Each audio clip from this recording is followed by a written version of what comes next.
an extremely lively discussion taking place all through this. Because what we seem to be talking about here is we welcome you back to The Verdict here on Channels Television. Our election coverage studios remaining open all through this process. 6 states and the FCT, that would leave 30 states to be declared. And then, of course, the final collation and announcement. We're waiting, and we'll continue to wait. We expect the INEC chairman to resume his seat for for further declarations at 8 o'clock, at 8 o'clock, which is when he says they will resume that. But until then, Mr. Fushika, why do people, you were in the middle of something, so I want you to add this to it before, as you continue. Why do we seem to expect the electoral process to hit a particular level of efficiency when other associated competencies and services are not at that level of efficiency? Because it's basic. Yes. You know, for the other ones to take place, this one has to, for instance, for you to be in the legislature or be in the executive arm of government, these elections must take place. You must pass through the process. And if you see the chaos on our roads, on everywhere, it doesn't, when you get to parties, you know, I mean, the really well-organized ones, once you move into that place, you see order, you see organization and all that. But when you leave the place, you go back to the chaos. And like I always say, I agree with you. To expect that this one will be better, you know, than other sphere of government or governance in Nigeria is really expecting too much. Really? But yeah, it's expecting too much. But that's not to say I'm not condemning anybody. The people who work in INEC, you know, who have put in all their best to ensure that we have, you know, but beyond them, there are other, you know, circumstances. For instance, you know, if you heard what the chairman said about wanting to move ballot papers to different, and then, you know, for one reason or the other, the airline will not fly, or there will be other don't go. So it's not left. NURTW will say, well, we agreed to take 30% and 70% after all, but we want everything now. Okay, so you have all that, you know. They can be going on the road, there's maybe a road block or whatever, or there's an accident.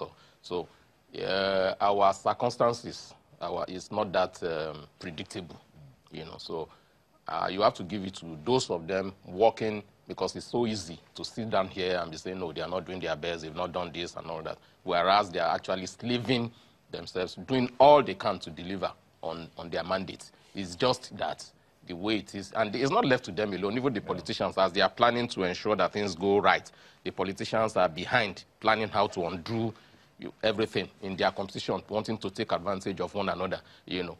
Or what is INEC planning? How are they going to move? Okay, they are going to print. Okay, can we print our own as well? You know, how do we thwart? In the face of all of this, if anybody running a private business, yes, you see in Nigeria, our circumstances cannot be predicted, but private businesses still thrive in the face of these circumstances that cannot be predicted. Well, Mr. Athawa said here the other day that maybe you should just outsource this to the private sector. No, I think that even here, you take channels, I'm sure that if you know, if management, there are things you are confronted, you know, I say that to succeed in Nigeria, you have to strive against your government, you know, as a private business, that's, you know, everything. You have to struggle against the system in order to make your business to succeed, because all they are looking, except when they come for tax, you know, and when they come for it, to close down the place and all that, they don't even want to listen to you. I've been in private practice for, you know, quite a number of years. I know what we go through to even, you know, make the business succeed. So don't take what you see as appearance as, would we as private businessmen want the situation to continue? Are we satisfied with the situation? The answer is no. It's just that, are we able to do anything about it? Really. The only way we can do something about it is participate. Yes. You know? And are we doing that? And we're all doing that. I didn't vote until about 6 o'clock. I've been there, I mean, in my own polling, not because the INEC people are not working, to the crowd, the process, about 3 or 4 people having to check this, check that, you know, manually and so on and so forth, ensuring that everything is ticked. And, you know, you can't blame them, you know. a lot of, I heard you speaking earlier on about voter turnout and all that. A lot of people went back because they simply could not, you know, cope with that. You can't be there from morning till about 6. You can't vote. You are waiting to vote. They will go through this, go through that, go through that. People are hungry. They want to go back home and eat and so on. So, and again, some may even think, you know, we've been voting and voting and voting. So what have we really, you know, is it worth it? It is those ones that need to be re-encouraged, you know, so don't give up. We have to keep on at it until sometime, someday, we get it right. We will produce somebody in this process that will be able to turn around our situation.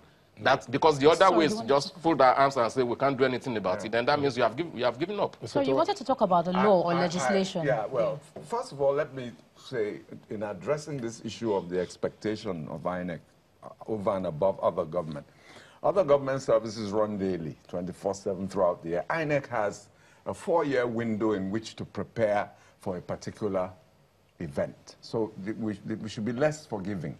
It's a specialist agency, it's specially funded, and I think it could do better in spite of all the other challenges. On the law, yes, we have law covering virtually every field. But what we discovered when we were doing a reform of the Criminal Justice Act is that our laws tend to confer powers without obligations and without specifying the methodology. Now, what America has done is that when you read an American law, let's say it's a law on passport, it's that big.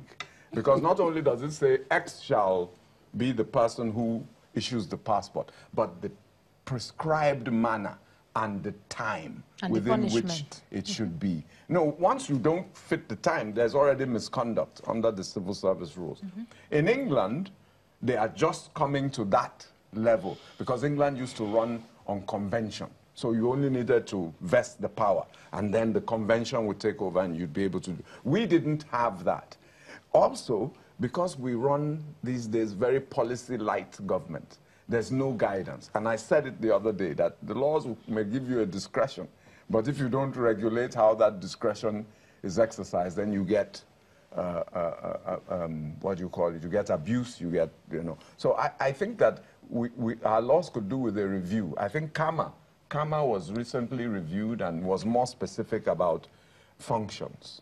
Because you can say the registrar will issue a company license, but you don't say how and when. Then there's a problem. Because then the man says, I have the power, but nobody's telling me how to use it, so I'll use it to my advantage. You use best judgment. Yes. So, if I may say, with those specifics, and you spoke about being less forgiving of INEC. I'm not their spokesman, and but I'm privileged to know a little bit, you know, about when you say 4 years, how many of those years, man hours, time, and all that, do they spend in court? Well, one politician or the other dragging them over nothing, you know, and they drag it. You have about 4 or 5 judgments on the same, threatening the INEC chairman with jail if he doesn't obey one. There are other judgments against him on the same issue. That's why I don't think we should even have a permanent commission. I agree with you on that. What I'm saying is that no matter how well they try, this thing is not left to them alone. The political parties, they are fighting each other. They are dragging INEC into it. When you say specify, they can't do better? No, when you say specify, the law has specified. They will go to court to prevent INEC from exercising or doing anything according to that law.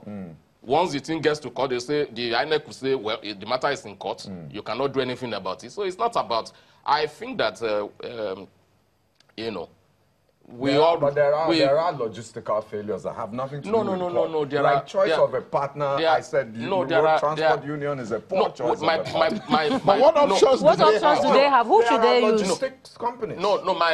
My disagreement with you is lumping all the blame. No, not all. Let me put it that way on INEC and they have primary responsibility. So I'm not lumping all the blame. There are failures in other sectors, yes. But unless we're going to say we can't do it better.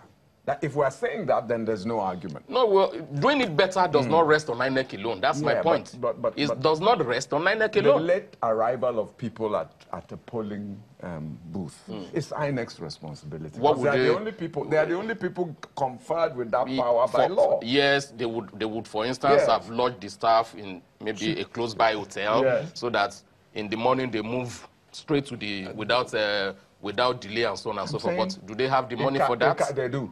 It can be done better. Look, I was an electoral officer in 1983, so I speak from inside. I say that these days, granted, the ground is, we create new states, create more polling, the population has grown, granted. Nigeria has a way of not growing its institutions along with the demands of a growing population. But I say, for instance, please go on. Please go ahead, please. That one of the problems of management anywhere is the partners you choose to deliver certain services. If you make a wrong choice in partner, that is your responsibility. Who's making the wrong choice? We didn't appoint the INEC staff. No. The populace didn't. No, I'm talking of wrong choice of partner by INEC. By INEC. To carry out certain functions. Merely because that is the traditional partner. Not necessarily. I'm saying they may have been ordered to appoint a particular person. No. You don't have that. You don't have that proof. The remit is theirs. They are the ones with the power. But you've been in the civil service. Yes, you were in the civil service for so long. I was. If the INEC chairman decides to do, go it the right way, are you saying that they don't whisper to them? I'm not aware of such a whisper. They do. I said I'm not aware. So it is not. Why? This is what I said. We're having two legal titans around. I'm surprised it took this long for this to occur. You may say, sir, that you didn't used to listen to those whispers because you had the moral or the spine to say no. But to say that you were saying off air that INEC is a huge. What I said off air is no. Now this is off-air discussion. On air. Sorry, while we're at this, of course, as we're having this debate, this argument, everywhere else, the same argument is going on apparently across the country. While people are talking about the waiting period for this election, trying to douse anxiety, and they're having other arguments about this. Because essentially, this argument both of you are having has to do with this process and why it's being gone about this way. So, our correspondent, Loretta Chogwa, was on the streets, and she's trying to feel the pulse of citizens as we're trying to feel the pulse also here in the studio and the expectations for the next 4 years. Let's listen to Loretta. Amidst the collation and announcement of a few election results, particularly the National Assembly election results, many Nigerians have returned to their work and businesses. The country has returned to its hustle and bustle nature. Students who have sacrificed a few days in the space of 2 weeks for the country's elections have also returned to school, particularly those at the foundation class and secondary school. But the big question for many on the road is the big result from the big election, the presidential election. Hear them speak. Will be the actual reflection of what the people desire. That's what we expect. But we can't say for sure that it may be the true reflection. But whatever be the outcome, only obliged that the people should accept it as we have prayed for God to give us a leader. And whoever emerges, let us take it as God's will and live in peace and let the country move forward. If you don't win today, you may win tomorrow. So it's not a do or die affair. We have been expecting a lot, but at the end we have been disappointed. But this time around, I will believe that God's willing, the person are going to merge will look into the areas that others could not meet and then try to fulfill it, especially light. We have been suffering light. Look at the small countries around us here. They have constant light, but we, giant of Africa, nothing is happening in terms of light. and employment. So our graduates are roaming about the streets. So we expect that the new government will make sure that our graduates are being employed, create factories and companies so that to absorb the graduates and make sure that the road is good. Since they can't share us money, at least they don't give a good road and light.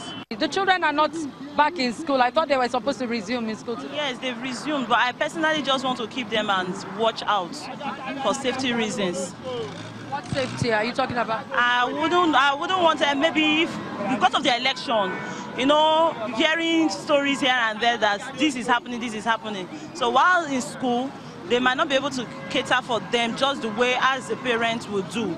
So with the crowd and all that, they might not be able to manage them. So that's why I decided to keep them and watch and see how it goes before I can release them back to school. I'm expecting God's own choice. God's own choice, that's what I'm expecting, because that's what we've been praying for. So whoever God wants as the president of Nigeria, when we see it, we just take it that way. Education in Nigeria is something that is somehow backward. So there should be an improvement in the education sector. Then light is another problem on its own. By the time you are doing a business and there's no light to back it up, you spend money for this, you spend money for that, the landlord is asking for much and all that. Everything you pay, at the end of the day, you are not even getting value for the money you are paying for. So we need value for what we are spending our money for. It may interest you also to know that the young ones also require a lot from the next government of the country. I want my president to make good roads, good schools, hospital, clinics, and health centers. I want to see people not fighting themselves. From the mouth of those who have spoken to us on the street, the demands are the same. Let there be light, let there be infrastructure, let there be employment for the unemployed youth, and let there be sound education and many more. Perhaps the next government will consider all of these demands and make them come to fruition. Loretta Chiogo, Channels Television News. Many promises, many expectations. Indeed. Even as we await the results of who those new leaders will in fact be, both at the level of the National Assembly and the president. We continue to wait for those results. But again, the same thing seems to have reoccurred again. Infrastructure, better roads, schools, power, and so on. The same expectations 4 years ago, 8 years ago, 12 years ago, 16 years ago. We could even say 20 years ago, the same expectations. Perhaps there will be those who will argue that we haven't made much progress in any of these areas. There will be others who have argued that we have, as someone did say, that we have, but that no matter how much progress you make, because our population is increasing so exponentially, it never shows. For example, the first person who spoke in Loretta's report talked about employment. Yeah. And I saw you shaking your head when the person was talking about graduates. Yes, indeed. Talking about graduates and how many jobs and factories and industries and so on needed to be created. And you made a statement that the world has gone past all those. It's AI. Look. Let me put my position in perspective. If you want to create jobs in Nigeria, Nigeria has massive maintenance issues of all federal and state installations, roads, etc. Light poles are lying down, roads are in a bad shape, culverts are broken, etc. Government vehicles, if you go to a hospital, for instance, they may have bought 16 ambulances in 2015. Invariably, 9, 10 of them are down, and so on. So already you've got the jobs, but you don't have the skills.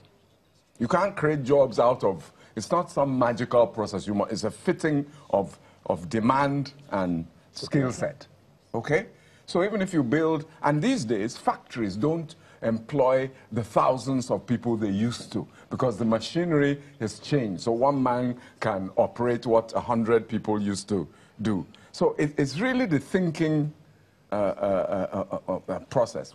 Everybody wants a degree, but some degrees are just not relevant to the developmental needs of Nigeria. We have masses of jobs in rural areas nobody wants to to go there. Maybe they are not incentivized enough, etc. We're building rail, we're building bridges, we're building roads, and it's the Chinese that are building them. But we have engineers. So somebody needs to do the reconfiguration.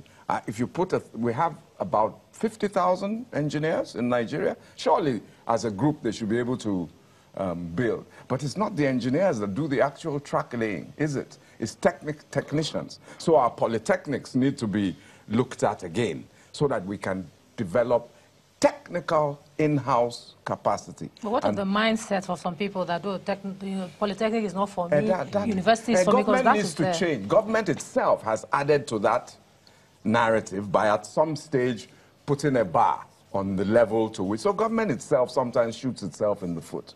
And I'm sure it's graduates that develop that policy. Okay, we'll let you conclude that thought. As soon as we come back from this break, stay with us and you'll finish up when we come back, please.